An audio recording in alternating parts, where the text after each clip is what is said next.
voice exercises they do. Yep. Well, Mr. Jeff Boden, welcome to Ruction Nation. Thank you for joining us. Thanks for having me. Yeah, we'll jump right in. Jeff, how long have you been in the trades? 2012. So, no, that's not right. 2011. So, 14 years now, going on 15. Actually, 15 in 2 months. So, November of 2025 will be 15 years. And what are you, like an HVAC guy or something? Heck no. Come on. Don't disrespect me. I'm a plumber. Utah Mechanical. But with mechanical, we got hydronics, so that's where I come in. So you've been plumbing since 2012? 2011, November of 2011. 2011. Yes. How did you start your career in plumbing? Gosh, I answered an ad.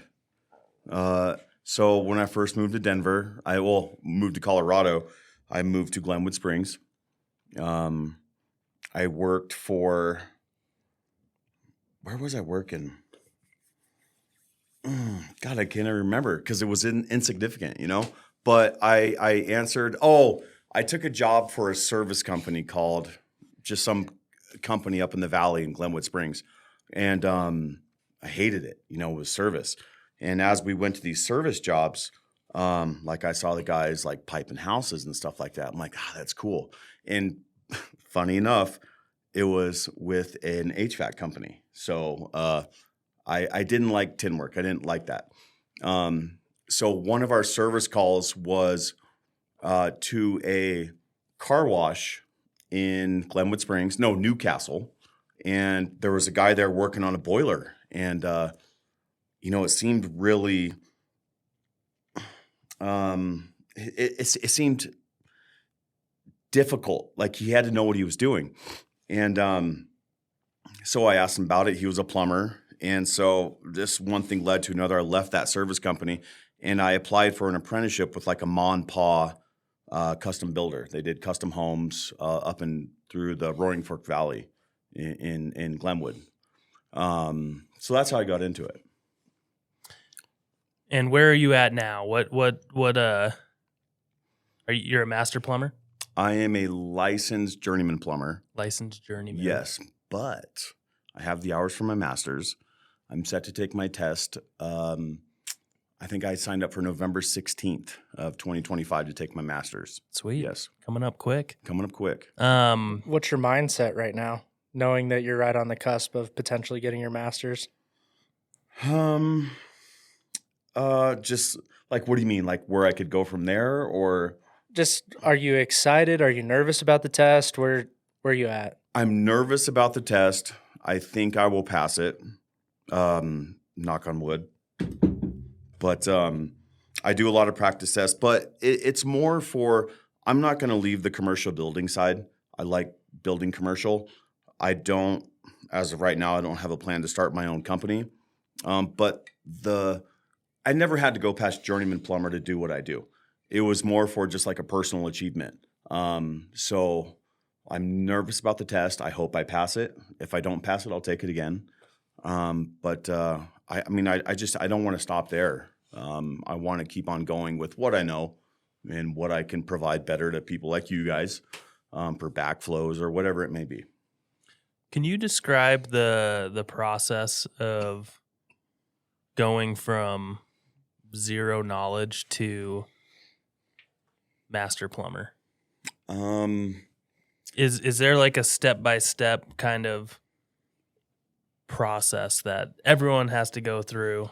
I'm sure there's a 1,000 different ways to skin it, but what's the order of operations there? So just kind of like how we get to master plumber. Mm-hmm. So gosh, let me think about this. This is a long time ago, Nick. So you sign up with a company. They put you on their apprentice card, and at least in Colorado, DORA, they track your hours. So with plumbing in Colorado, it's 2 years, 2 years, you can get your residential card. And that's not really an important license. It's just something to track that you've been in it 2 years. After that, you take your journeyman's card or your journeyman's test.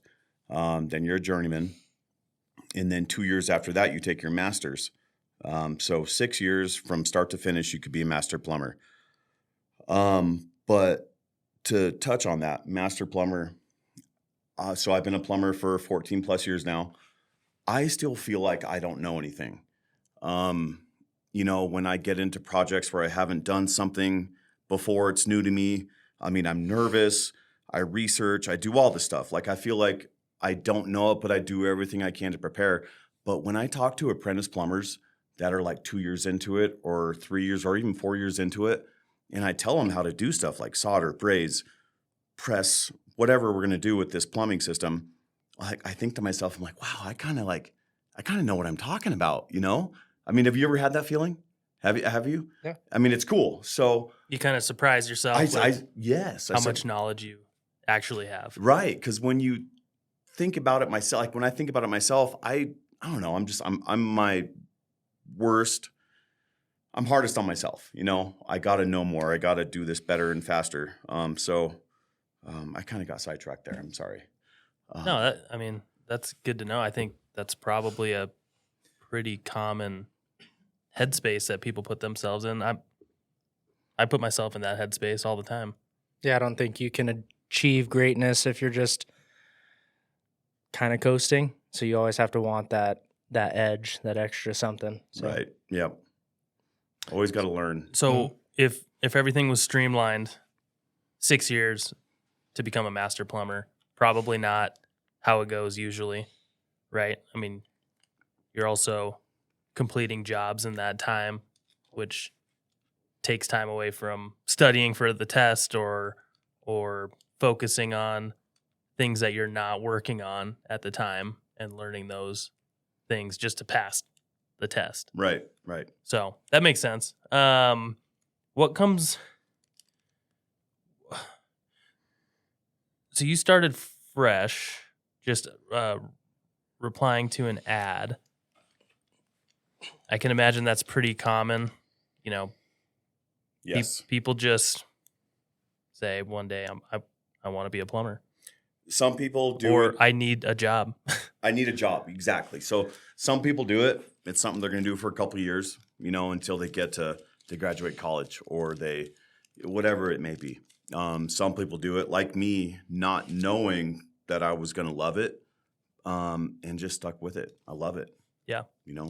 What do you love about it?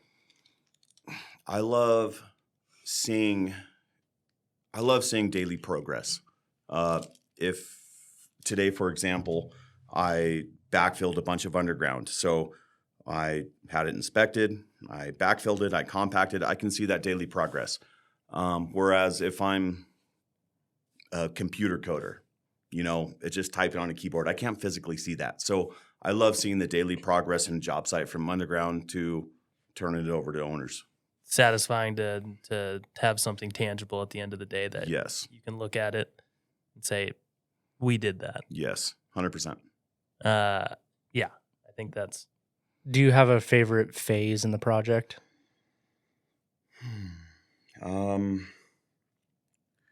Turnover, baby. Yeah, completion, SEO. I have, as I've gotten further into plumbing, or just my career has gone further into it, I have learned that the rough stage, doing that well, really sets the tone for trim and completion. After we start closing up walls, for especially in like large scale commercial projects, as you guys are used to. I've worked with companies that construction's a rush, right? And companies rush through it. Even with the rush, you can take your time in QC and make sure things are right and double and triple check, and it's going to make your life so much better. So when I make my life that much better after rough and things go smoothly, that is my favorite part, without a doubt. Would you say that's your biggest piece of advice for any of the younger plumbers out there listening is slow down, take your time at the beginning during the roughs. Yes. If I had to give advice, without a doubt, lay out, double and triple check.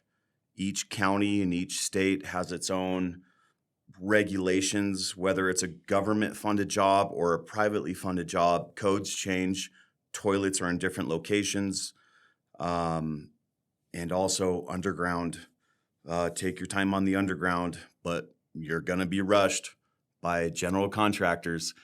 But, take that time, do it right, triple check it, because it'll pay off dividends, in the months and years to come while you're doing a project. Yes. Can you give us an example of an issue that you've run into due to lack of quality control during the rough phase? So the last project I completed, I took over for a superintendent or a foreman. He moved up in the company, so I took over his job. It was a 14-story building. We were roughing in on level 10, I think, when I got there. Level 10 through level 3 was residential units, and they didn't pay close attention to the distance from the center of a toilet to the edge of wall. Because it was a FHA, Federal Housing Authority, a loan from the government to build that job, they had to be exactly 18 inches from center toilet to wall. But plumbing code is 16 to 18 inches. So if it was between 16 and 18 at QC, they said it was fine. But because it was FHA, we had to be at 18. So we chipped out and installed probably 300 offset flanges. So when you're chipping into concrete, it's time, it's money out of your pocket. How many man hours per toilet would that? Probably 3. 3 times how many? 300 probably. 300. Yeah. Bosses weren't happy. Is that a piecework activity or is it a hourly activity? How did you guys approach that? We had piece workers do it, so it's less expensive for us. But still, we need those piece workers, installing on the upper floors, roughing in, overhead, bathrooms, all that stuff. Can you explain the difference between piecework and your hourly workers, just for anyone that doesn't know what that is? So, let's see, hourly workers, they're hired by, can I say my company name? Yeah. Yeah, so I work for UMC, Utah Mechanical Contractors. So we have our hired plumbers. They're hired through the company, employed, everything that's through our company. Piece workers, so we work with a piece working company, and we subcontract out typically units like front of house stuff. So all the units. So we pay a company a set dollar amount per unit for them to install the water piping, install the waste and vent. And for every unit that they complete that day, that's how much money they make. It's a challenge because sometimes they see the dollar signs in their eyes and they just, start banging out units. But that's where it really leans on the foreman or superintendent of that job site to slow them down, to QC and to double check and get it right. They're paid by the piece, whether that be paid by the piece. A unit or a set length of pipe or a fixture. They're paid by the piece. How do you manage the piece workers? Is it just falling back and because they don't get paid until their stuff has been verified. Right. What they've installed is verified. So if it's not right, technically they shouldn't get paid for it until they come back and fix it. Right. So when I began with UMC, I never worked with piece workers.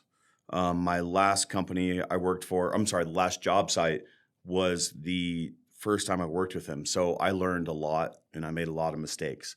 But I learned from them. So should we use piece workers on this new job site? I've noticed that people or foremen just give them prints and let them go. that was the case in my last job site, but I will lay out for them, because if they install something wrong, it's not on them, it's on me. I'm the hired subcontractor. So I will lay out for them. I will verify that piping is correct. And then, they'll just keep on going. And if it needs to be fixed, it needs to be fixed. Yeah, I think piecework as a whole is kind of a blessing and a curse in this industry. Yes. I mean, it's industry wide too. It's not just plumbing. No. There's piecework drywallers, there's piecework, Everything. So yeah, they're fast. They have the guys. They're quick. They crank stuff out. But I think that's the one thing that gets kind of left behind is just the quality control. Can you touch on those mistakes that you learned for someone else that could be potentially trending in the same direction? They can have an aha moment. Just like the mistakes I've seen from them, the big stuff. Or If you're willing to elaborate on your last project, what was your biggest takeaways on how to manage the piece workers? Biggest takeaways, so especially in multi-story buildings, I've noticed that they think every floor is just a mirror image of, or not mirror image, but just a copy of the one below. And that's not always the case. Also, I've noticed that piece workers, when they do testing, in my experience, when they test water lines, they don't test through the shower valves up to the shower head. I mean, there's a lot of leak points there. So we need to make sure they're testing through everything that's going to see water. Also, my last project, I had probably 10 or less units with water lines that got left behind, just piped to nothing. Water, when it was turned on, didn't cause a leak. It was just never turned on. But like those lines went to a washer box or to a toilet. It was drywalled, it was painted, it was textured, all that stuff. So, the more eyes, the better in QC. I mean, in my position, it's me that does QC or someone I trust, but that's not always enough. If I can get me to do it and another guy, and even a guy on the piecework crew, it's not you suck at your job if I saw something wrong. It's like, hey, you missed this. Let's be better and let's move on. Let's fix it and be better. So those and the toilets, like I mentioned earlier, those are the biggest things I've seen. Yeah, So- those are tough to nail. Yeah, they are tough. In your experience, your comment of fix this, we need to be better. How do people typically respond to that? Bad. Why is that? A lot of people take, if I call them out on a mistake, as a bad thing, as you don't know what you're doing, or you're dumb, or you're an idiot, or something. I'm 41 years old. I've been a plumber for 14 plus years. I make mistakes. I solder copper that leaks. I glue PVC that leaks, backfill incorrectly. We all do it. It's recognizing those mistakes, learning from them, and being better. I mean, I've worked with people that have been plumbers for 30 years and they're still learning. I've also worked with people that have been in the trades for 30 years and they think they know everything. I don't want to work with those people. They're not fun to work with. You can't have a conversation with them about stuff because they know it all. Yeah, there's a lot of big egos in this industry, Yes. and it's everyone. It's not one trade or another. And yeah, this has come up a few times, but yeah, it's about putting that ego aside, realizing it's a job. It's right? a job. It's a mission that everyone has. It's not a personal attack. It's listen, this is not right. We need to fix it, and we need to do it right moving forward. I mean, when I came on your guys' site, I told you up front, I've never done an underground this size by myself. And I said that not as you're better than me or I don't know anything, but I'm going to need to lean on you guys to help me with this. And I think it's gone well. I think it's gone very well because of that collaboration. Yeah, it takes a village. It does. Not one person can see everything. No. It's not possible. Speaking of that, how is the interaction with, tradesmen and women among all trades? Because there's a lot of collaboration between everyone, especially you guys. You know, you interact with the dirt worker, the concrete guys, the framer, the sparky. I mean, you interact with everyone. How is that? Is there like a general respect out on site? Is it more of a mentality of get out of my way, I need to get my shit done? Or how does that look usually? I think it's site to site, job to job. I've been on job sites where it's a really good group of foremen and we all work well together. I've been on sites where it's, there's trades that take precedence, like sprinkler fitters. Like mine's most important. I put out the fires. I'm going to go where I go, and you need to go around me. Yeah, they have the most stringent They do rules to follow. But I've also worked with those sprinkler fitters that work with us. They understand we're all a trade, and I think it's important to set that precedent from the beginning. We're all in this together. We need to talk together.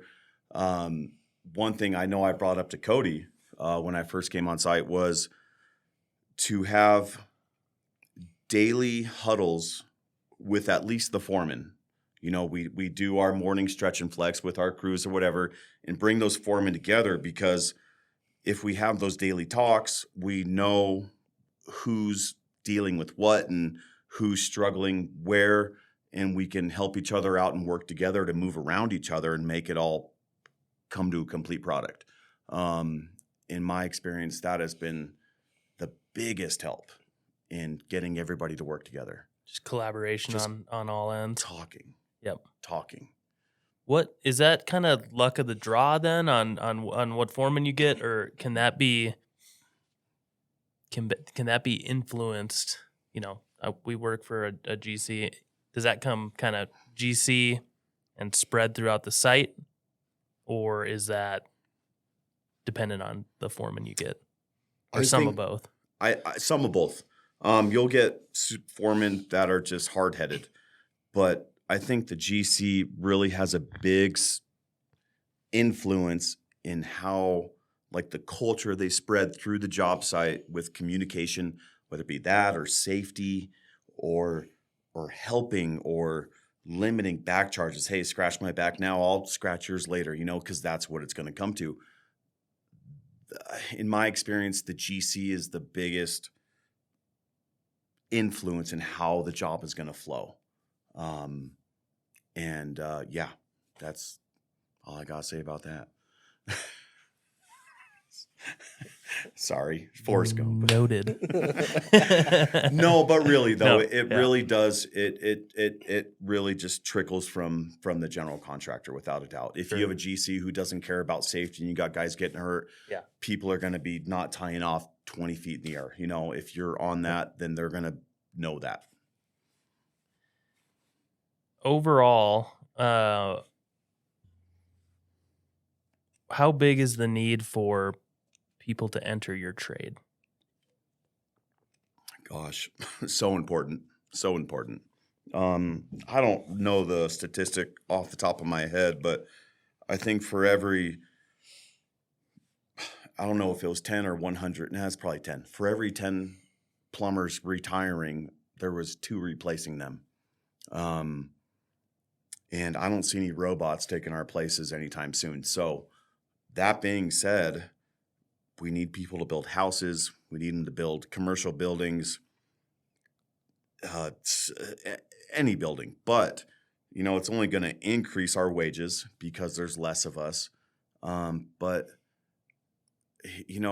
my grandpa told me one time when I told him I was a plumber or getting into it, he's like, Jeff, you're not a plumber.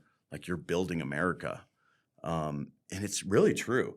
Like, we have changed the skyline of Denver, Colorado.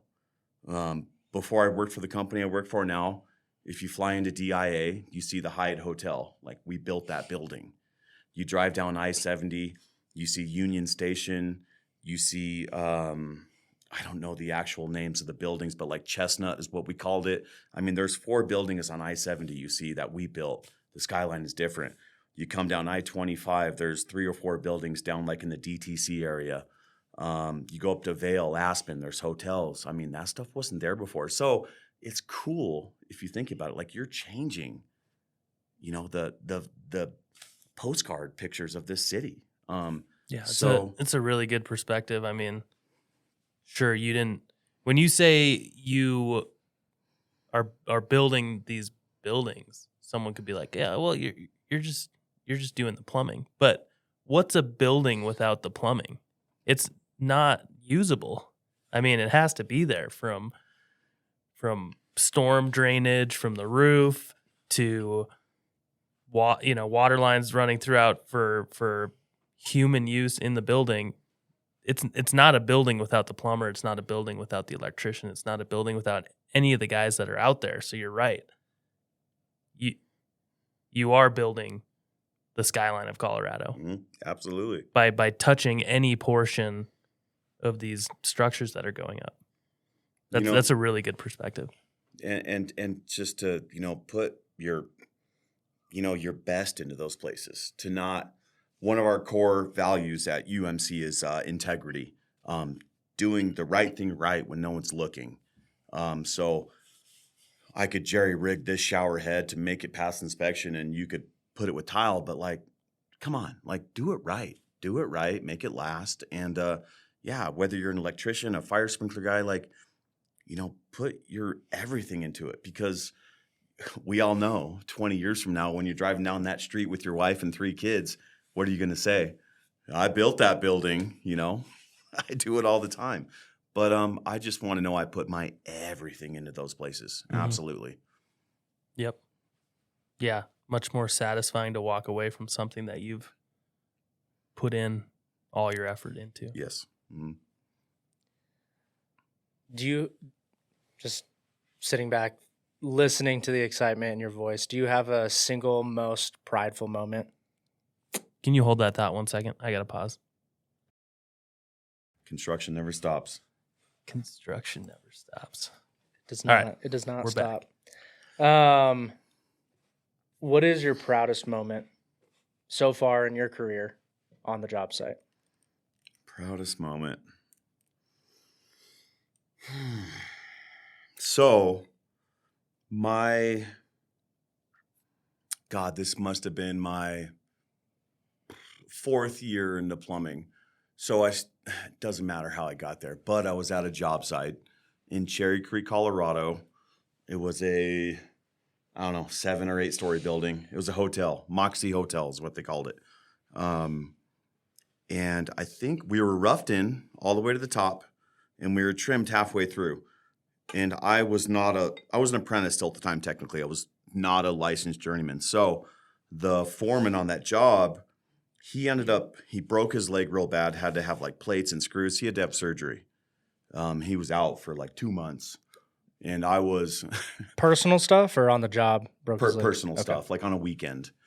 And like I was an apprentice going to apprentice school, and I was the lead guy on the job. Like here I am, an apprentice student telling like 40-year-old men, like, all right, guys, do this and this and this. All right, I got to go to class. Like it was funny, but like they didn't always like that, because I was a younger guy going to school and then telling them what to do. But anyway, so the foreman got hurt, and like the higher ups were like, all right, Jeff, like you got to finish this job. I was like, I'll try, like I'll do it. But like I buckled down, I got access to the prints and this and that, and we got everything trimmed out. And I remember like we had like 4 more levels to trim, turning on water, adjusting, mixing valves, all this stuff. And I remember like the highest of the higher ups coming to the job site, like with the expectation that like it's going to be bad when we walk in. And they went floor by floor. And on the very top level, I think we had like 75% of it trimmed out. And I remember him like walking unit to unit to bathroom, like, holy, like there's trim in here. Like they got it done. And like the relief in his just body language that we're almost done. I was proud of that. And like walking with inspectors, I never done that before, and like handling myself well, I was proud of that. So To date, that's probably one of my proudest moments. Do you think getting dropped into the fire helped you? Oh, absolutely. I've always been a sink or swim person.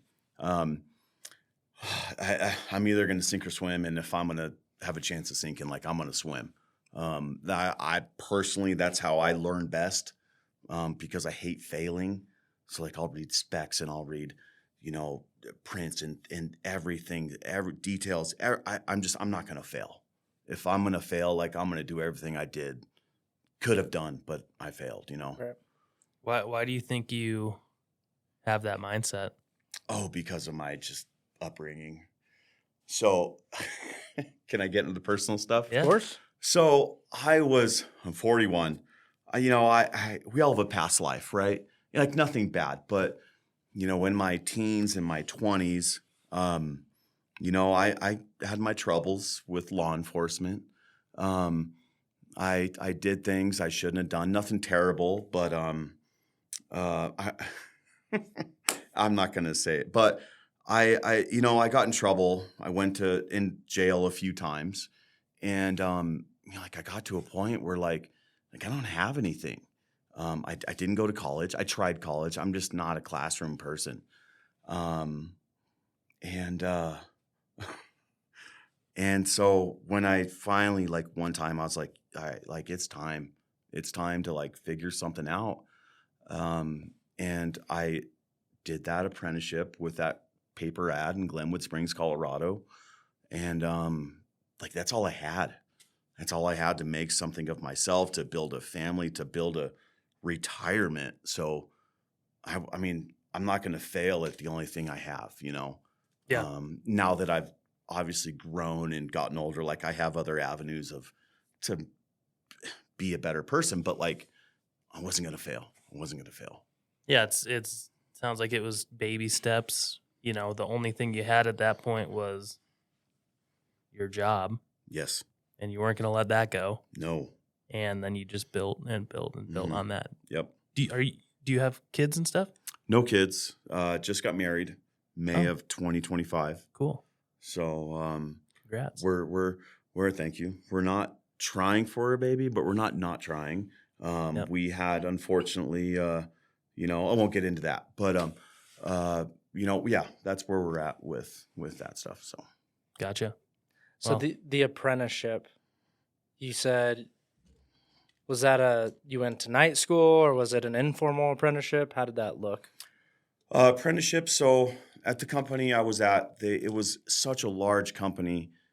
They had their own accredited apprentice school through the state. So it was 2 days a week. You leave at 1 o'clock, and you go to class for 3 hours twice a week. They pay you to go to school.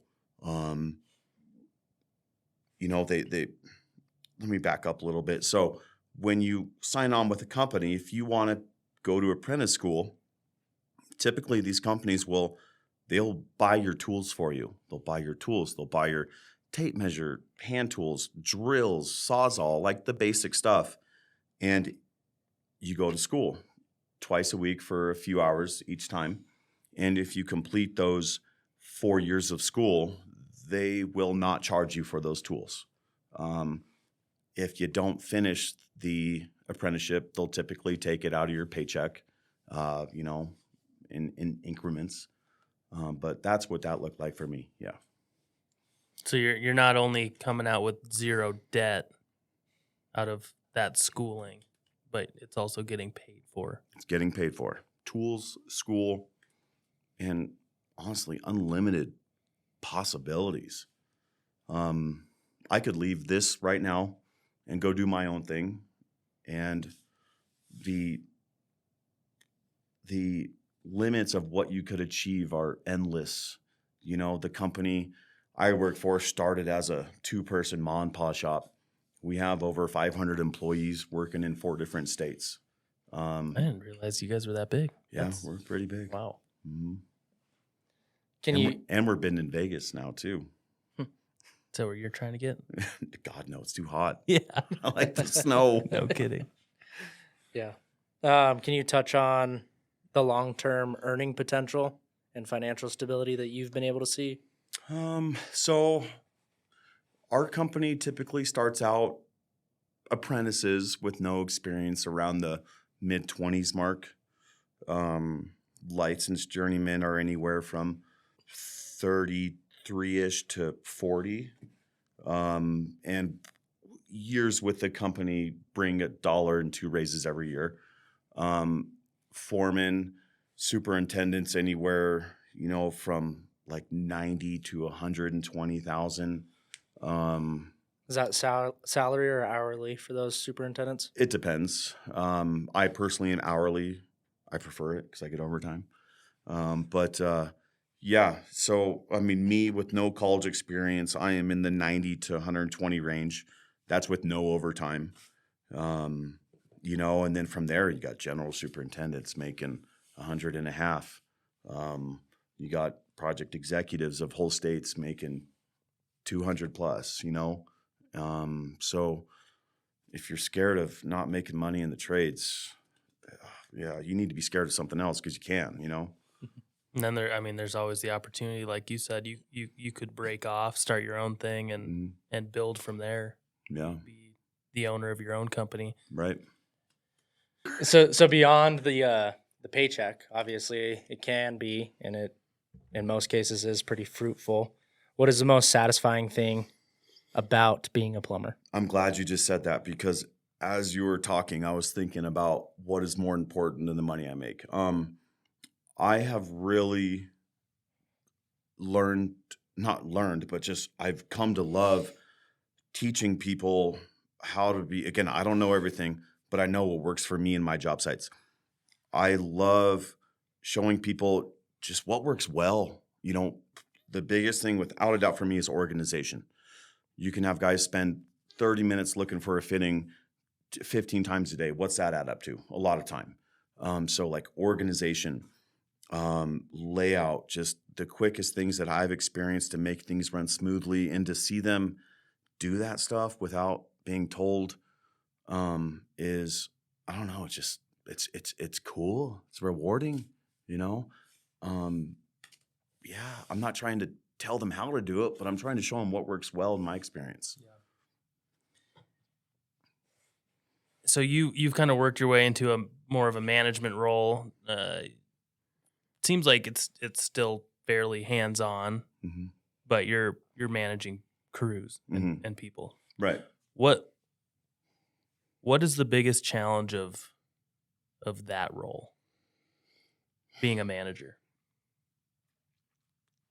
A couple things. So I'm a very hands-on person. It's hard for me to not be hands-on when I have a spare minute to like get in the ditch with the guys or solder this and hang that, because that's what I love doing from the beginning. So I still love it. When I have those minutes, yeah, it's hard. And so when I have that free time, it's hard for me to let me back up. So it's the biggest challenge I have is not putting things off.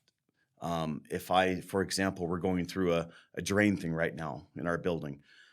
We have a lot of overflow drains and roof drains and this and that the problem needs to be solved right now. And if you don't solve that problem immediately, it becomes a pretty big issue. So when I have like a free hour or two, I'll go pipe with the guys when really I should be fixing this drain problem. So not putting things off until they become a fire to put out, I struggle with that. And not like in a dramatic sense, I'm not going to let it get to that. But what do you think causes that procrastination, if you want to call it that? Oh, for me, it's wanting to pipe with the guys. I want to work with the guys. Yeah, you want to be a big thing with a big thing with like being a manager too is, you get guys sent to your job site. They come and you're like, all right, I need this and this and this and this piped. Like who am I? If they don't know me, like who am I to be telling them how to do stuff? So every once in a while, like I like to work with the guys to show them like I know what I'm talking about. If I have free time, like I'll go be like, I know I can pipe that faster than you, and I'll work with them and I'll do it faster. And sometimes they beat me, but like the guys need to see that you know what you're talking about sometimes. Not because I want to show them up, but just like I'm bossing these guys around every day. Yeah, that makes sense. Yeah. It's a very respect earned industry, so I think it's important to be able to throw on the bags, lay down the whatever you need to do. Right. And that's a good way to put it too, because I've worked with foremen. They're like, you will respect me because I'm your boss, but that's not how it works. Doesn't matter if you're my boss or my friend or the guy at the gas station. Like, respect is earned, and you as a manager need to earn that. You know, if these guys are going to work overtime for you on a Saturday till 5 o'clock, like they need to respect you, and you need to earn that. Yeah. How do you cope with the stress and the pressure? You know, everyone has to deal with that on the job. I wish people could see your face right now. The eyes look into the ceiling. I didn't used to cope with it well. Can you describe? Oh yes, that? I can. So I used to have, and I don't think it was all just construction. It was just, you know, me as a person and my upbringing and just circumstances that led me to be the person I am.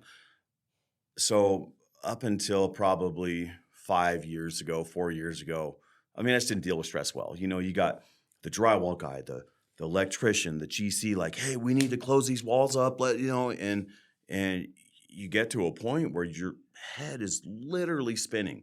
Like if you shut your eyes, you feel like your eyeballs are spinning in your head. You know, and I'd lose it. I wouldn't like throw stuff, but like I would need to leave the job site. Like I'll be back in an hour, you know, and you can't do that. Yeah, you can't always do that. I'm not ashamed to admit, like I see a therapist because we deal with like a stressful job. I like to just talk to somebody and just hear their opinions. And Do you think that helps? oh God, yeah, absolutely. And not only just with work, but like we live in a busy world where you're expected to cater to everybody at 24 hours a day, like cell phones. You know, it's almost not for my convenience anymore to call somebody. It's for someone else to get a hold of me. That's how I feel sometimes, especially with my work phone. But in the last 4 or 5 years, like I've learned to just, like I'll take a walk around the block of a job site. Be like, hey, I need 10. I'll just kind of breathe and just like allow myself to relax and think. And, you know, it's just, I've come to deal with stress a lot better. And with that has like bled into my personal life with my wife and my family. And it's just me growing as a person, I think, too, you know. But stress, it's a lot. You guys can attest to that too, you know, without a doubt. We deal with hundreds of thousands of millions of dollars if a mistake is made. And like the stress of that is a lot of pressure. It's a lot of weight on the shoulders. Yeah, I'm grateful that you opened up and touched on you meeting with a therapist. It's something that's hard to admit, but it is a resource that's critical.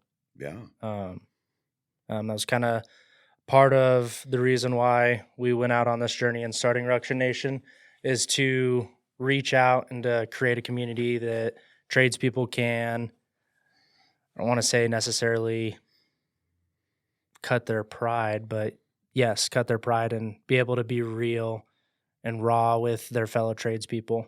And in doing that, it's awesome to be able to talk to you and share your story because it's going to help someone else. Yeah, I hope so. Because it's unfortunately it's a real reality, Mm-hmm. and we don't get to talk through those things. And sometimes it's not.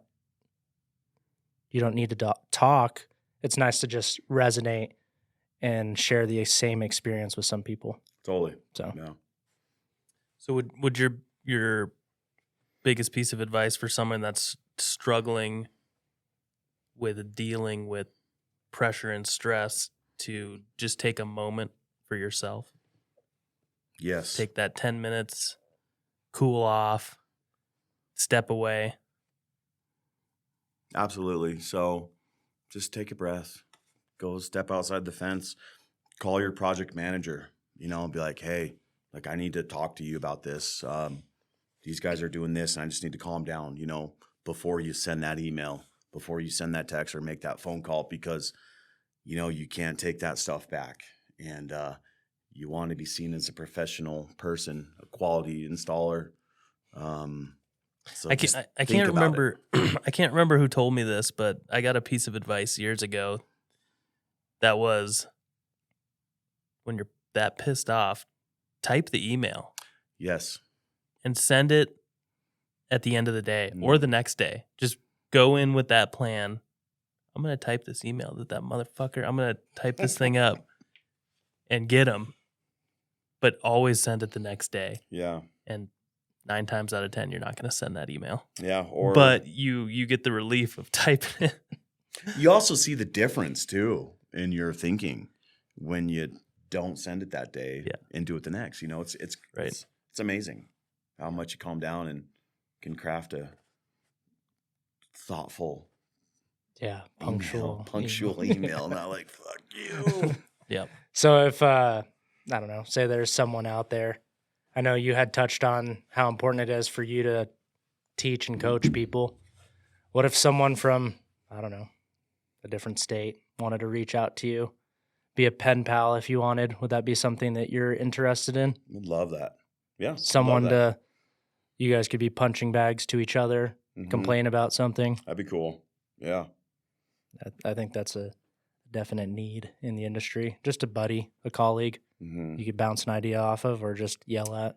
That's a good one too. Like just bounce ideas off of for things. Yeah, I'd like that. Yeah, it's tough when you're wrestling with an issue and you don't really have anyone to bounce it off of. Yeah. You don't necessarily need them to solve the issue for you. You just need someone to talk it through with. Do you have someone in your company that is kind of that mentor, someone that you can lean on and call about anything? Yeah, I've found them through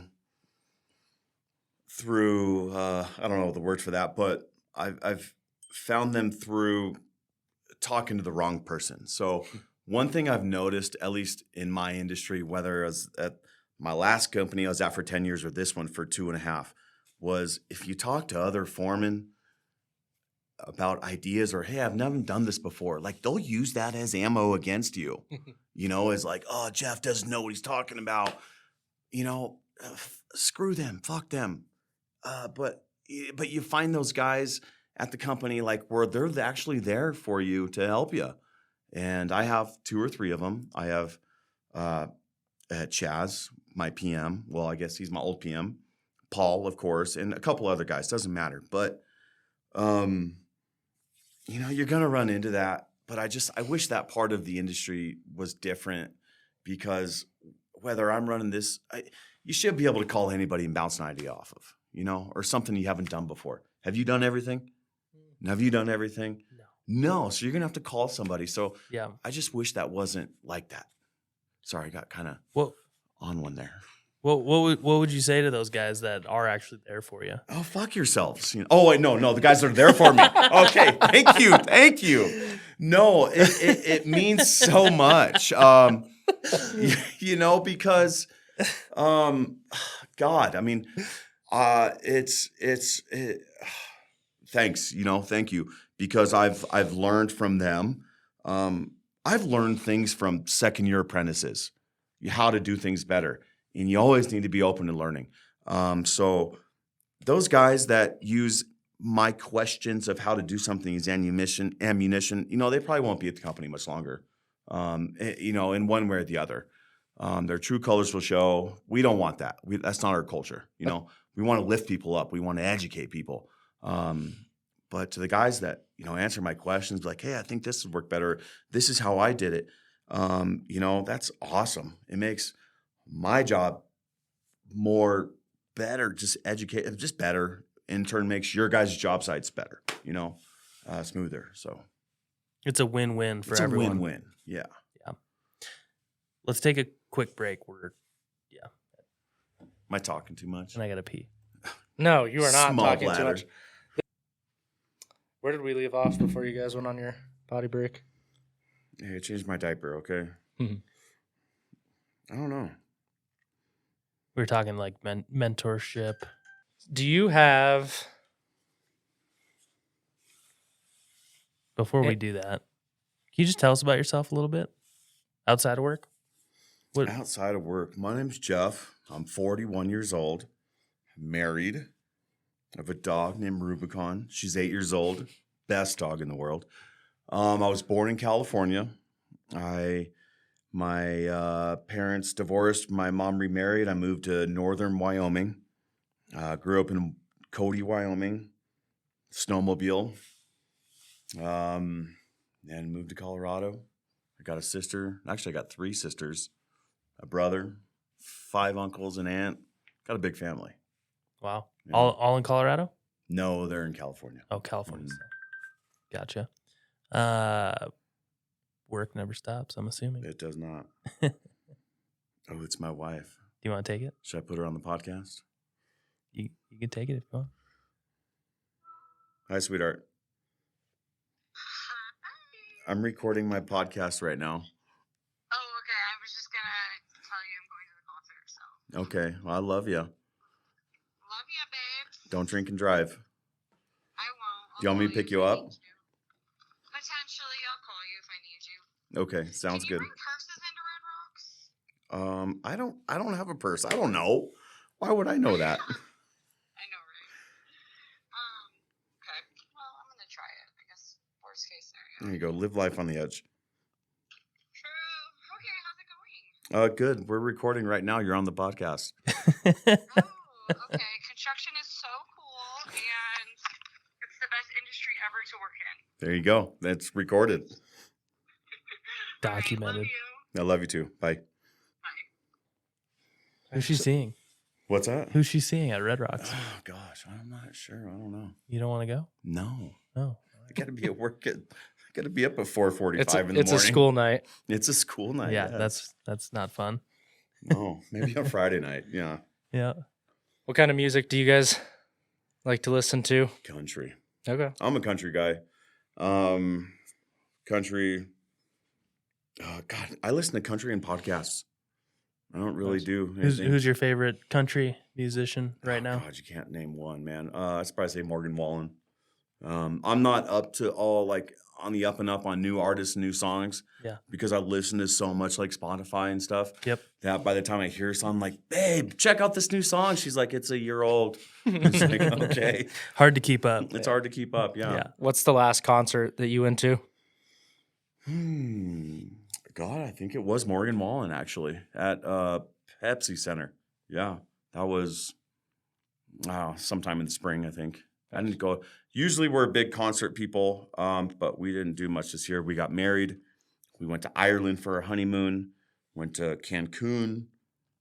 Here's another thing about trade. So if you do good at work, vendors will take you on vacation. So we had a vendor take us on a trip to Puerto Vallarta for 4 nights or 5 nights, 6 days. So we just got back from there a couple weeks ago. So it was a busy year, busy summer, expensive one too. Still paying off those wedding bills. Oh yeah. So that vendor, they expense the trip for you, right? Yes. Yeah. So we probably buy 70% of our plumbing materials through these people. And can I say their name? Is that all right? Is that Sure. Sure. I don't know the rules. This is new to me. So Hughes Supply in Denver, Nate Devlin, shout out to you. Thank you. So we buy probably 70% of our drains, our pipe, our copper, everything to build your buildings. We buy through them, and just as a thank you, they'll sometimes take you on a trip.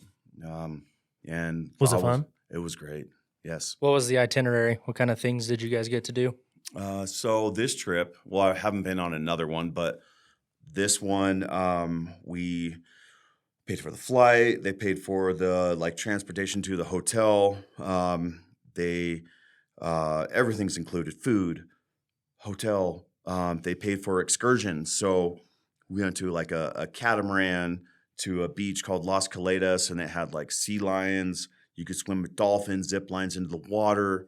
They also had other options. You could do 4-wheelers or side by side. So they pay for that, or they you can do a spa thing, But Typically, they do like a more structured itinerary, like they'll do like deep sea fishing. But that unfortunately didn't end up happening this time. But it's all a gift, you know. Yeah. I'll do whatever. Yeah, you can't beat You can't beat complain. that. No. Mm-mm. Did your wife get to go as well? She got to go as well. That's awesome. Paid for, included. Nice. Yeah. We bought a purse from a lady that was selling purses on the beach. It's probably the same purse she's taking tonight. Oh yeah, right, yeah. So yeah, it's a cool perk of Yeah, this that's industry, that's you know. a great perk. Yeah. Great perk. Anything else about your who is Jeff Oh, who's outside Jeff? of work? Outside of work. I like the snowmobiling thing. Yeah, We've been talking about that We've been recently. talking. Yeah. Got to get up this year. except he's a Polaris guy, so. Yeah. I'll just break down. No big deal. Who is Jeff? Oh, Jeff. God, the older I get, there's less to Jeff. I really want to buy. I want like 50 acres, and I want to build my own house. So that's a goal of mine. Been looking for some land, probably not 50 acres, but I want to build something that's mine. I got a lot of nieces, not a lot of nephews. I got a dad who's quadriplegic. So let me touch on who's Jeff. So my dad, when he was 25, he had a surfing accident. He was surfing and dove off his surfboard. And when he hit the water, he hit the top of his head or hit the ground, whatever, under the water. He didn't break anything, but he compressed his spinal cord enough to where swelling put pressure on his spine that it caused him to be a quadriplegic. So growing up, I mean, my dad's been in a wheelchair for me for day one. To me, it's totally normal, you know?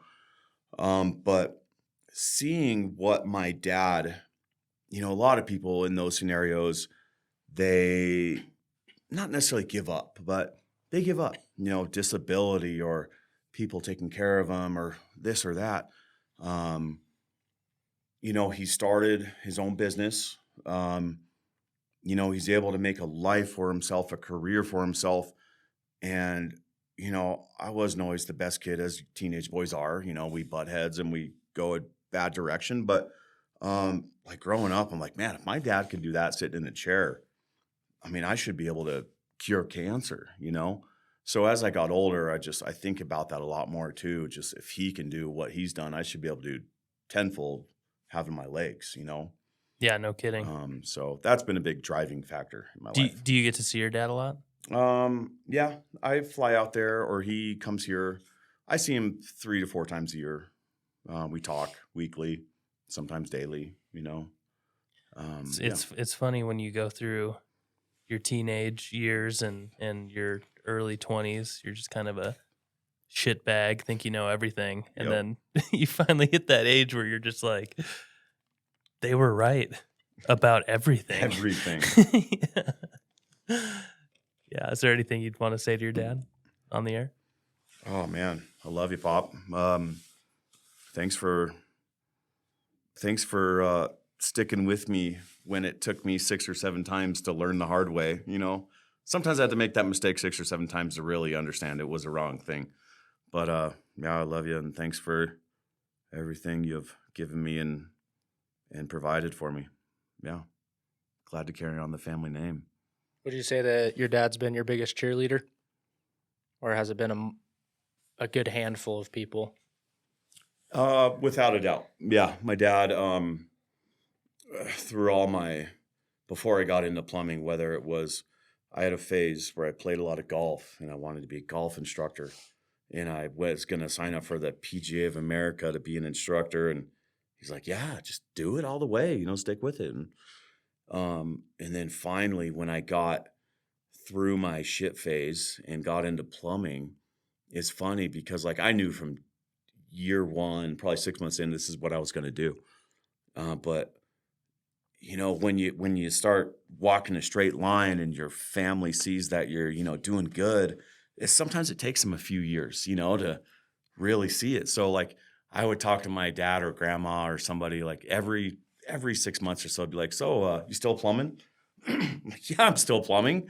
And then like year 5, you still plumbing? Like, yeah, I'm still plumbing. So, I mean, finally it took several years, but he's like, yeah, like go all the way with it, get your master's, do this. He's always trying to get me to start my own gig. That's scary as hell, if you ask me, not having a guaranteed paycheck. But yeah, without a doubt, biggest supporter. You said your dad runs a company, owns a company. Not anymore. He sold it. He recently retired. So he had a company called M&O Medical Products. As he came into the wheelchair life after his accident, he realized like there's so many things that he's like, wow, this would be nice if we had this, and they didn't have it. So he started a company called M&O Medical Products, where he would just literally design these things and have somebody build them. I don't know who. I was like 5 at the time, and he'd sell them to people. That went on for years. He sold it. I don't know why. And then after that, he went to work for a patio furniture company, just working in the warranty department, like worked his way through there. And honestly worked there for like, God, probably like 30 years. And just recently retired this year. Now he's home, just installed a saltwater pool in his backyard with a jacuzzi. He's got a bitchin' man cave. It's cool. It's cool. I'm jealous. You guys would be jealous too. So yeah, he's Living the dream. living the dream. I want that stuff. I want a man cave. You know? What would you have in your man cave? Gosh, no one's ever asked me that, Cody. I don't know. I don't know. Foosball table, for sure. I don't know. Something cool. Do you have like a secret hidden talent? Like you're really good at ping pong, foosball? Secret hidden talent. God, I guess I'm lame. I can ride the hell out of a snowmobile. I'm excited to see it. Yeah. What does that mean to ride the hell out of a snowmobile? Oh, It it's- means a lot. It means a lot. Like It just means a lot. hitting like the face of a small cornice and it's like busting out a heel clicker out of nowhere or something. Oh, you're going to be very disappointed in how I ride. No, so actually, I used to race. So in high school, when I worked at my first job was at a dealership. They sold boats, sleds, and bikes. And my first sled was a 1998 Powder Special 500, fan cooled, just gutless sled. But I rode the piss out of that thing. And then I got a ZRT 600 triple. And then from there, just up and up and up and more power. But so I started racing them because the guy that I worked for at the dealership, he was best friends with, do you know who Kirk Hibbert is? You know who Tucker Hibbert is? The racer? Not ringing a bell. Oh, you make me sick. Yeah. So Sorry. he won he won probably like 15 X Games gold medals for just snowcross up in Aspen. Yep. Anyway, so Arctic Cat guy. So Tom Phipps. That's probably why. You'll see the light soon enough. So Tom Phipps, who I worked for, was best friends with Kirk Hibbert, who was like a big wig at Arctic Cat, like in sled design. So because they were best friends, like he could put in for race sleds and always like get awarded one because they only give so many away. So I was able to get one through Tom, the guy I worked for. And so we did it was called the RMX CRC, Rocky Mountain Cross Country Racing Circuit. But it wasn't cross country, it was also snowcross. We like go to West Yellowstone, like Haugen, Montana, Jackson. And so I used to race sleds. And that's like, I don't know where I was going with that. That's just kind of how I got like daredevil-ish. Yeah. You know, like, I don't know if I can make this gap on my snowmobile, but I'm going to try, you know? I don't like breaking my sled. It's expensive. That's what insurance is for, Nick. Not if you hit a jump. Pay the deductible. What is the wildest thing that you have done on a sled? Coolest thing and dumbest thing. Coolest thing. Oh, man. Coolest thing. I tried a backflip. Tried? Tried. Okay. Did not complete. I tried it once. That's not even the coolest because that was disastrous. But probably one of the coolest and scariest things I did was we were like in this big bowl up in Cook City, Montana, and we found a way to the top of this bowl. And, as you went further around it, the cornice just got bigger and bigger. And I was with some guys, and you always try and like one up your buddy. They were like dropping off the edge of this cornice. It was probably like a good 10-foot, 12-foot drop. I went like 30 feet to the right. I mean, I felt like I was dropping off a 20-story building. Maybe I did. I don't know. But like I flew halfway down that hill and I got to the bottom and we were looking up and Tom and Vince were like, whose mark is it? He's like, oh, that's my mark, like halfway down the mountain. And this guy named Ryan's like, no, that's Jeff's. And Tom's like, what? And he tried to like one up me, but he never did. So that was pretty cool. What was the other question? The worst thing? Mm-hmm. Yes. Worst thing. So I actually, at one point in my life, this was probably like 2008 or so, I tried to qualify for the X Games. I was in Bozeman, Montana. And when you race snowmobiles, you put as little gas in the tank as possible to keep the weight down. Less weight, you go faster. So last lap, there was this huge gap jump. And as I went up the face of the jump, your throttle spin just, and then as I hit the face of the jump, my sled just like, like just ran out of gas. So, I had to commit. I wasn't stopping. So in the air, and then I knew I wasn't going to make it. So I bailed off my sled. And I ended up, like, snow cross tracks are like notoriously icy or hard. And so I landed like flat on my left side with my shoulder, and I ended up shattering the head of my humerus. So there's like a plate and 12 screws in there. Like it was in like 8 pieces. That was probably the worst. That was a bad day.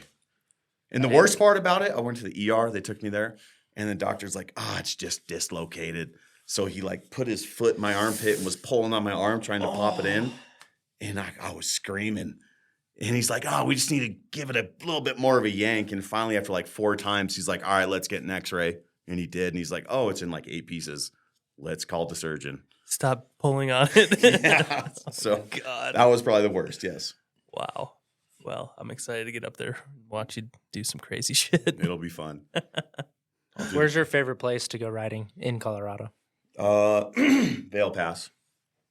I've only been to 2 places, Rabbit Ears, Vail Pass. Actually, I've been to Flat Tops or Flat Irons, like in Glenwood. Flat Tops. Flat Tops. I've been there one time, but I didn't explore much. I like Vail just because I've been there more. Mm. I know the funner, cooler stuff. At least what I like. Mm-hmm. Their Rabbit Ears is pretty far from Denver. Yeah, I guess so is Vail Pass, but Rabbit Ears a little further. It's a long day trip. It is. It's a weekend trip. Where's your dream ride, or where would you go? I'd love to go to British Columbia, somewhere in Canada, somewhere far north, probably British Columbia, or like Alaska, Valdez, Alaska, somewhere around there in the backcountry. It'd be awesome. Yeah. What about you, Nick? Yeah, where's your favorite place, Nick? We've been hitting snowy range up in Wyoming. Oh, that's right. Yep. Massive. And you avoid I-70, so don't have to deal with that traffic. Yeah, that's bad. But yeah, you can find cool stuff anywhere. Yeah, you just gotta look for it, As long as the snow's there. As long as the snow's there. Yep. You need snow and you need wind, and with the two, cool stuff is formed by the wind and the snow. So, absolutely. Yeah. How about a snow bike? Would you ever ride a snow bike? I'd like to try one. I had an opportunity a long time ago. I brought my wife up riding. It was her first time. She got stuck real bad. It was deep, and she did not know what she was doing. Right. Probably shouldn't have had her where we were. Anyways, it was flat, no avy danger or anything, but she was stuck. These 2 guys ride up on their snow bikes, and they're like, "You need help?" I'm like, "Yeah." They hop down in the hole. We get her out. It took like an hour, and I was on those old Artie Cats that I was telling you about too. Just heavy. Yep. It's like digging a car out. Yep. And finally got it out, and they're like, I was talking to them about their snow bikes, and I'm like, I'd love to try it. They're like, yeah, you can. And I was like, all right, let's get her out, and then I'll hop on. By the time we were done, I was just so tired. I'm like, I want to go home right now. Oh yeah. So Mhm. yeah, Yeah, those are tough to dig out. but yeah, I mean, I'd like to try it. I don't think I'd ever Own one. own one or It'd be fun invest to in ride it. though. I think so. Yeah. Yeah, it'd be kind of cool. What about you, Cody? Never ridden a snowmobile? Nope, never been. Wow. Yeah. Wow. Love to try it. Cody's supposed to invest in a side by side. Yep. Okay, we'll put Razor. tracks on it Yeah, and we'll take it out there. Yep. Yeah, that was my end of the bargain. it. Do you have any other hobbies? Things that you like to do? I have a 96 F-150. Haven't started, but I'm gonna restore it. It's not that old of a truck, but a truck, but I like that old body style. I want to just kind of restore it back to original kind of status. So that's What does it need? Everything? it actually runs. It runs. It's got a straight six, 5 or 4-speed transmission. But I want to. So my plan is, I don't know a lot about cars and trucks, but I'm sure I could figure it out. I want to put like an EcoBoost in it, but also I don't know if that's the best engine. So if anybody's got a tip for me, they could tell me the best engine to put in it. Well, you should Coyote swap it. I've heard that. I've heard that's a lot of power though. Yeah. I'm looking for like I'm not trying to drag race. I'm just trying to get around town quick. But anyway, so I want to do an engine swap on it, and I want to buy a salvaged F-150 like a King Ranch or like a higher trim level, and then take the dash out of my OBS F-150 and put the new dash in it. I know it's a lot of work to watch a lot of YouTube videos, but it can be done. People have done it. That, and then just like maybe I don't want to like go crazy with lifts. Like I said, just like back to original, keep it what it is. Paint job, call it white lightning because it's white. There you go. Yeah. I had a 99 F-150 that I bought for $400. Oh, did it Had run? a whole It did. ecosystem It was in a the great back. truck. Oh yeah, I had some dirt back there for a while. It started growing a garden. What? Was it for traction in the wintertime? No, just it was just just was left there. over from a project. I never cleared it. There it gives that new term to driving Miss Daisy. Daisy's growing in the back of his Yeah. truck. It's like a nice little sunflower sticking out. There you go. Put a smile on somebody's face. Yeah, fun stuff. So yeah, the truck, the sled. That's about it right now. Build a house eventually. That'll be a hobby. You said you were looking for property. Are you going to stay here in Colorado or? I mean, that's what I want to do, but God, it's expensive here. Mhm. It's expensive to buy a house, to buy Yeah. land. If you do it, it's going to be far east, in the plains of Colorado or just somewhere not desirable. So, like my wife and I have been talking about going to a different state that's more realistic to start a life, buy a house, buy some land, do something. But hey, maybe we'll win the lottery. That would be nice. Yeah, maybe UMC will decide to pay me $500,000 a year. Paul Aldana, you hear that? But yeah, somewhere. Well, we'll see what happens. Yeah. I'd like to stay here though. So if you were to build your own house, would you do every phase yourself? Or are there sections or trades that you would not touch and you would pay somebody to do? I would have the foundation, everything poured. I would have it framed, but I would like to do everything from there. I want a 1-story ranch style house, spread out 1 story. I've always had a dream for like heated floors, radiant floors, snow melt in the driveway and in the garage to keep it warm, sidewalks, all that stuff. Yeah, I'd probably have it the foundation, the framing. I'd like to do electrical and plumbing myself, ductwork. I wouldn't really need ductwork if I had radiant floors, maybe some mini splits. I don't know. And also roofing. I'm not sure about roofing. I'd have to see about that. Maybe you guys could do that for me. Yeah. In all the years that you've been in the trades, have you created a pretty good network of guys in other trades that you could call on that would be willing to help you Oh or yeah, answer questions. absolutely. Not only that, answer questions, help me, but they could also pull permits. And I could pay them.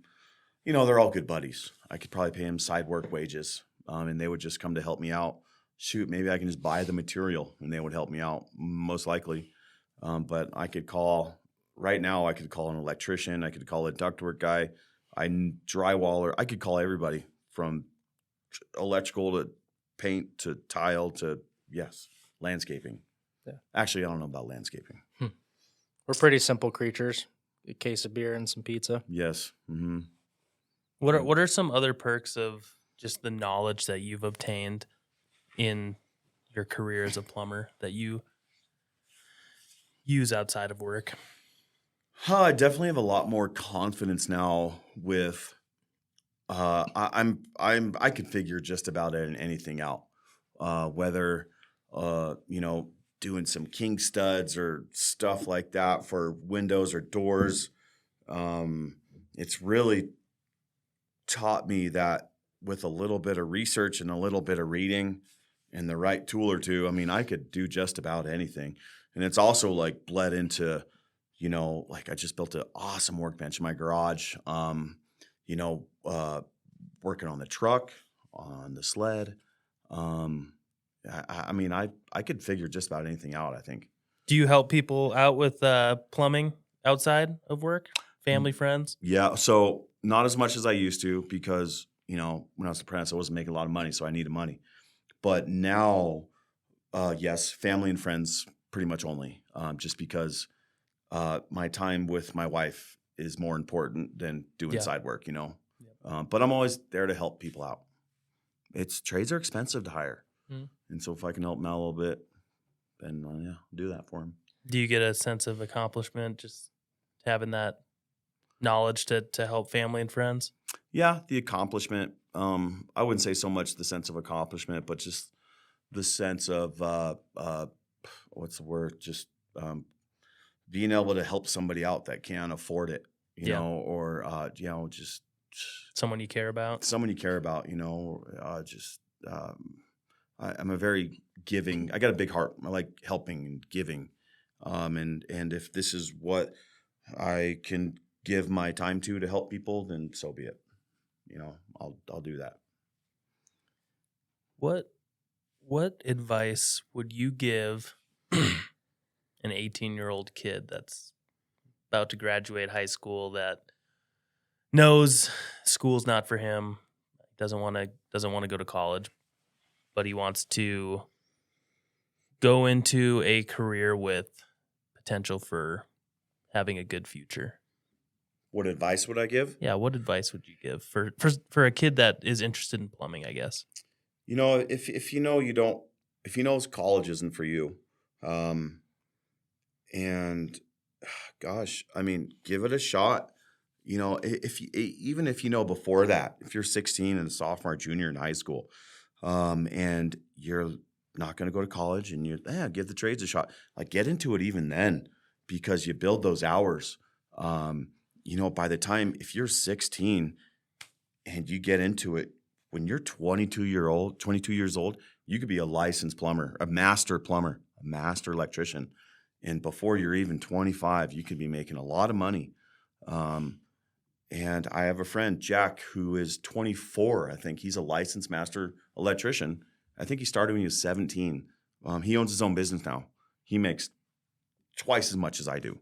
And he's 24 years old, 25 or something.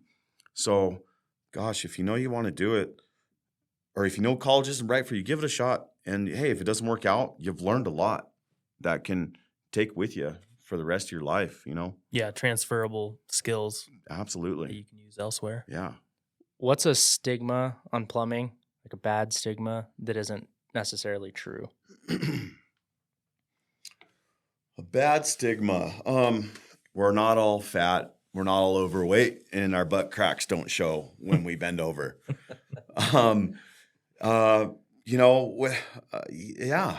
We're clean cut, shaved, nice, knowledgeable people. I personally, service plumbing is its own beast, and I'm not man enough to handle poopy pipes. I can't do that. So that's why I do like new construction.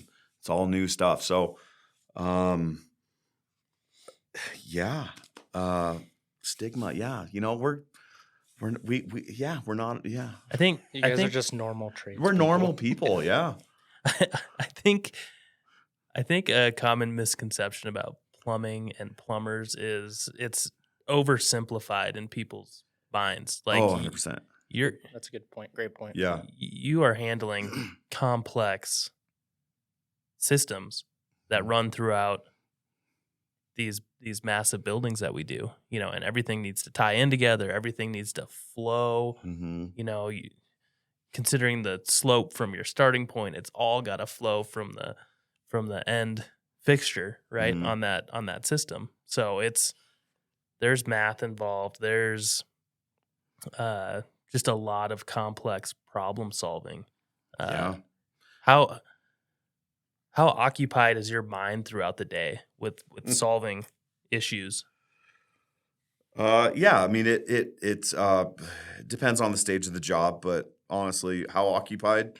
I mean, from 4:45 until the time I go to bed, 4:45 a.m. It's I'm always thinking about. For example, right now we're going to start decking and setting sleeves for like a certain area of our building, area A. I'm thinking about area C right now, which is probably 3 months away. So, and I'm thinking about all that stuff in between because I want it to work. Also, I think a big misconception is that, plumbing not done correctly can kill people. We deal with natural gas, we deal with propane, we deal with toxic fumes from boilers and power vent water heaters. So, there's a lot of stuff from the correct fitting so your pipes don't clog every year for the next 20 years. That a lot of people don't know if they're not licensed, but Not to mention the potential for severe damage to a Oh, building. I yeah. mean, water is enemy number one, I would Mm. say, when it comes to our buildings. yeah, Outside of fire, probably. yeah. I mean, Um, hundreds of thousands, if not millions of dollars in damage. Absolutely. All from, just one little unsoldered half-inch line, going to a kitchen faucet, Yeah, it's bad. Black mold.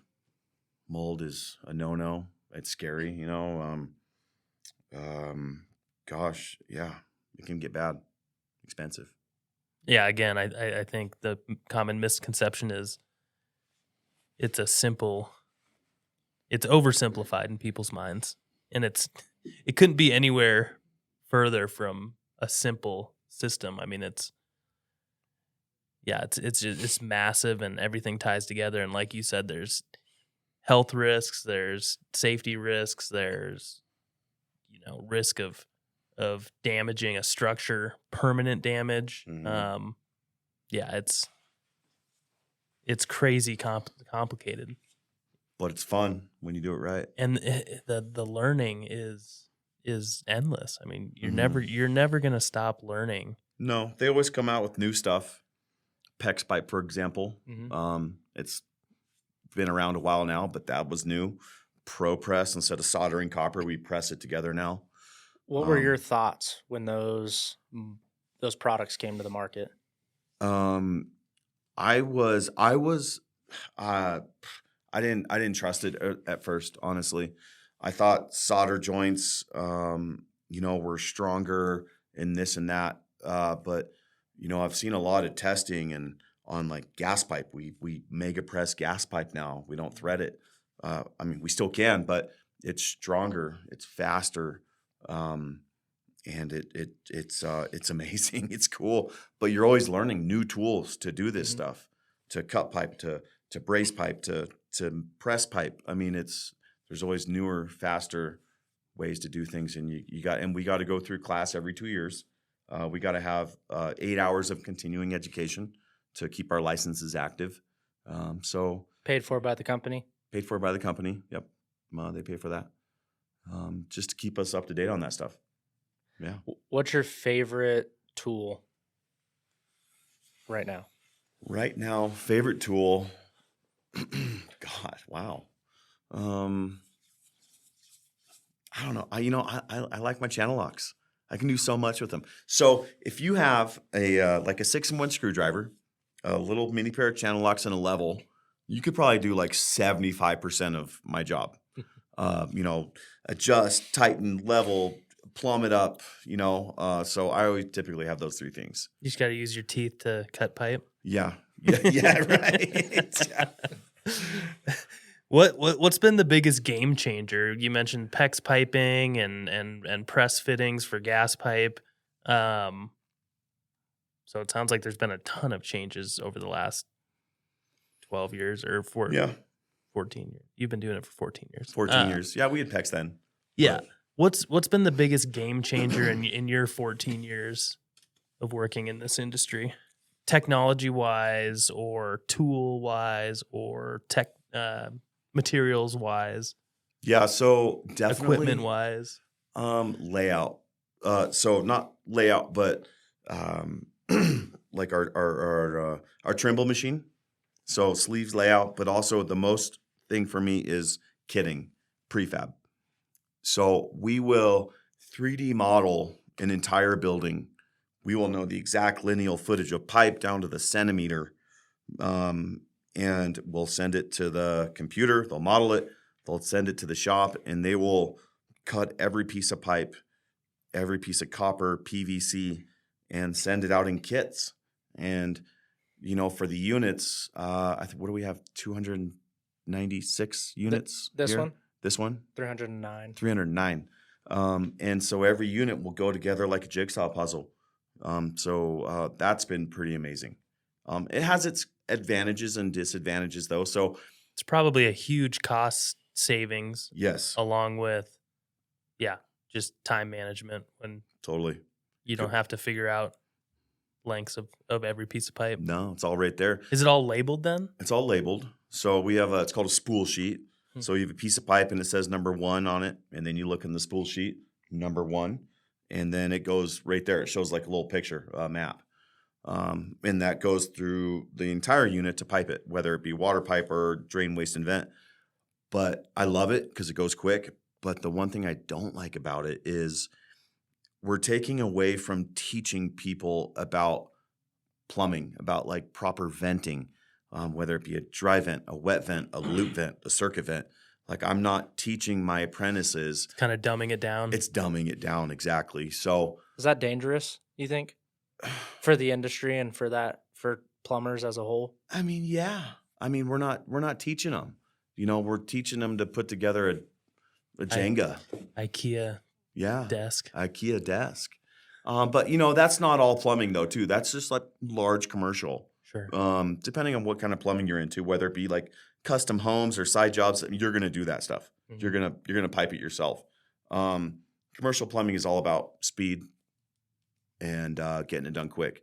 Not on the fault of the plumber or the GC. It's the owners of these buildings.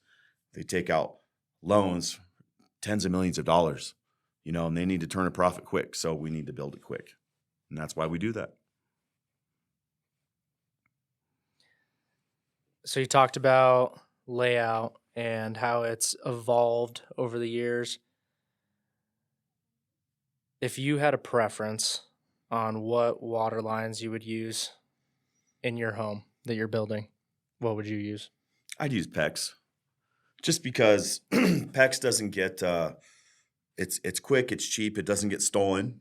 Copper or PEX pipe doesn't get stolen like copper does, but also it doesn't get pinhole leaks. As water goes through copper, it swirls in 90s and 45s, and it ever so slowly like eats away at that, and it'll create a leak. PEX pipe doesn't do that. It holds a higher pressure. Yeah, that's what I'd do.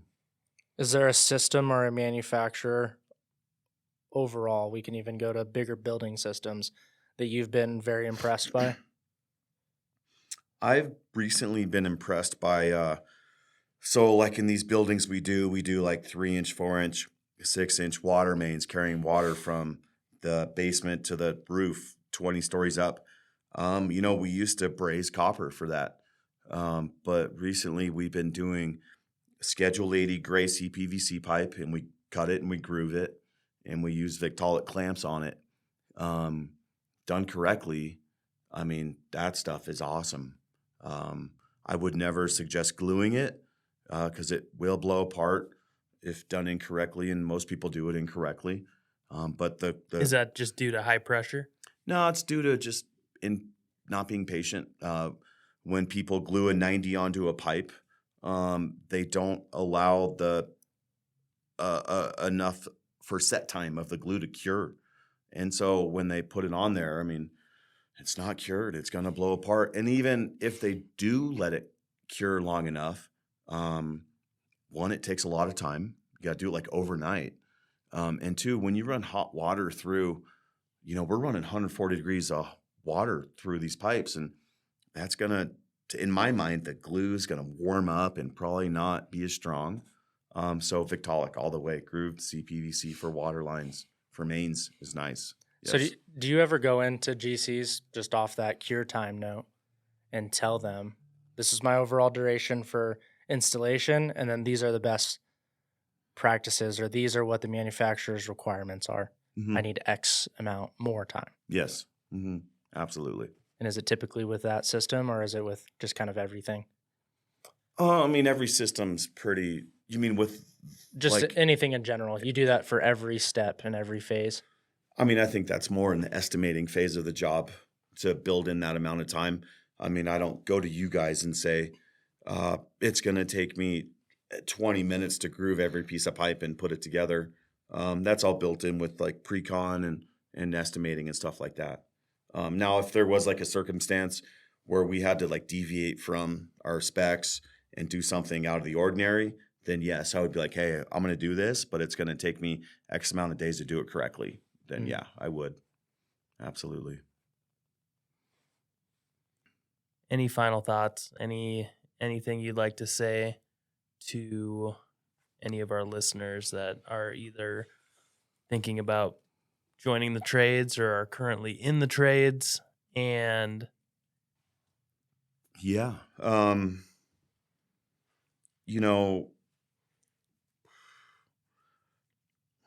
What do I want to say? Wow, that's a heavy question. Stick with it. If you love it, if you think you love it, stick with it, and take the time to do things correctly when nobody's looking, to ask those questions, and if you want to run work someday,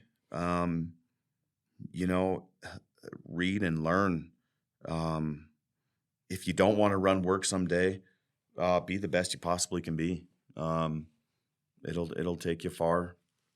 And for me personally, I'm pretty fulfilled with what I do. I love what I do. I wouldn't do anything different. So yeah. that was going to be my next question. If you were to go back and start over 14 years ago, would you change anything at this point? I would, only because of curiosity. So I would like to see things. I would be an electrician, just because I've done plumbing, and I wouldn't be an electrician because I didn't like plumbing, but just because I'd like to learn another trade of it. So you wouldn't necessarily give up all your plumbing knowledge to be an electrician. Mm-mm. You're saying you'd like to know both. I'd like to know both. Yes, absolutely. Yeah. Can't really do both simultaneously. You kind of have to pick one Right. one Yes. path, right? Yep. Mm-hmm. Yeah. Absolutely. How about you? Would you do anything different?